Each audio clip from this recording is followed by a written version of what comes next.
While there's no real right or wrong way to play with tells LEGO that you've been, most of them are pretty useless. So in today's video, we're going to go over 5 illegal building techniques that are actually useful that you can use in your own builds. Welcome to the I Bricked It Up YouTube channel. If this is your first time here, I'm glad you're here. If you've been here before, I'm glad you're back. Here are 5 mocks that I built that I used illegal building techniques in, and I'm going to show you what they are and how you can use them too.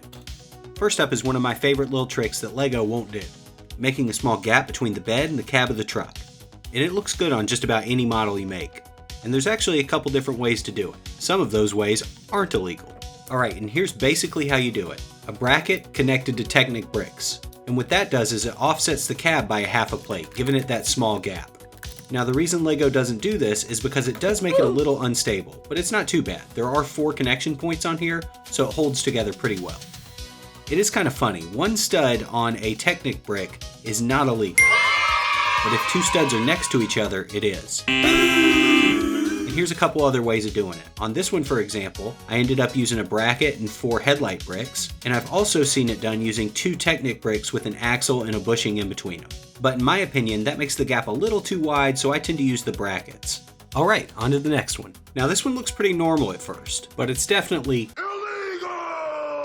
I used this technique not because I wanted some sort of realism thing, but because I just didn't have enough space to use the parts that I wanted to. And it looks pretty normal at first, but if you flip it upside down and take off this front piece, you can see where I used 2 of the 1 rings from the Lord of the Rings. And what this did was allowed me to connect 2 studs facing each other. And it's definitely illegal because the rings leave a little gap. It's hard to see, but there's a little gap in between the studs.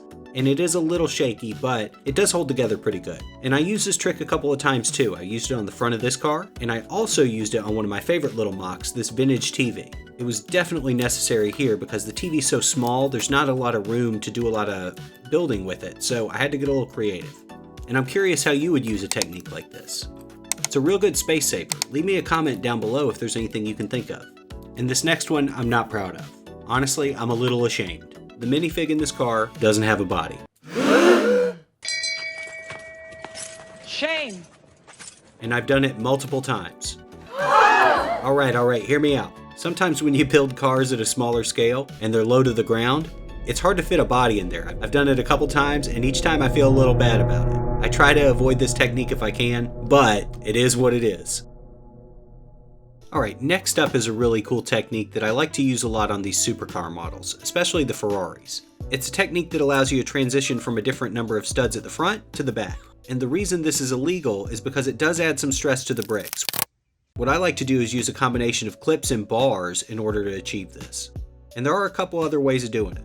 On this one I used a rounded plate in order to allow the side to curve a little bit, and then secured it in place using the stud on the top of the modified tile. And on this one, it's kind of just floating. What I did was attach the Technic panel to the bottom of the tile using some pins, and then the tile just rests on top of one of the studs. But when you cover it up, you wouldn't even know, and it holds together really good. And while I've got this car out, there's actually another illegal technique I used. Can you spot it? That's right, it's the antenna piece I used for the mirrors. What I did was grab 2 antenna pieces, removed the antenna from one of them, and clipped it onto the base of the other. And I actually used this technique before on the payphone. If you use yellow pieces or even black, it makes an awesome phone piece. But that's it for this one. On to the last technique. And here it is. At first this looks like a regular, unassuming golf cart. But what if I were to tell you, this is the most illegal technique in the whole video. So LEGO has plenty of steering wheels to choose from. But this black one here is too big, so's the gray one. And the red one, the wheel is great, but the base isn't going to attach how I want it to on this model. So I'm going to have to break the piece. FBI, open up! So it doesn't permanently break it, you can reattach it later if you want to, but we're going to attach the steering wheel onto a bar. But the hole is a little too small, so you are going to have to use a little bit of force in order to do it. But once you're done, you've got the perfect steering wheel for a small vehicle, like a golf cart or a go-kart. Or you could even use them as little wheels on like a luggage cart or a stroller or something. I even used it on this little sewing machine. And the steering wheel fits onto any bar piece. This particular connection is pretty useful, because by using this piece, you can attach it to anything with a stud. But that's it. What did you think? Are there any techniques that you would use in your own builds? Leave me a comment down below and let me know. But thank you so much for watching the video. PDF instructions and part lists are linked in the description. And if you enjoyed the video, please consider liking and subscribing. It means a lot to the channel. Also, I'd love to see everybody over on my Patreon. There are 4 tiers of support, including a free one, and the top tier gets access to hundreds of PDF instructions. But really, thank you so much for watching, and a big thank you to my Patreon supporters, especially Stan, Zach, Wes, and Jim. I'll see y'all in the next one.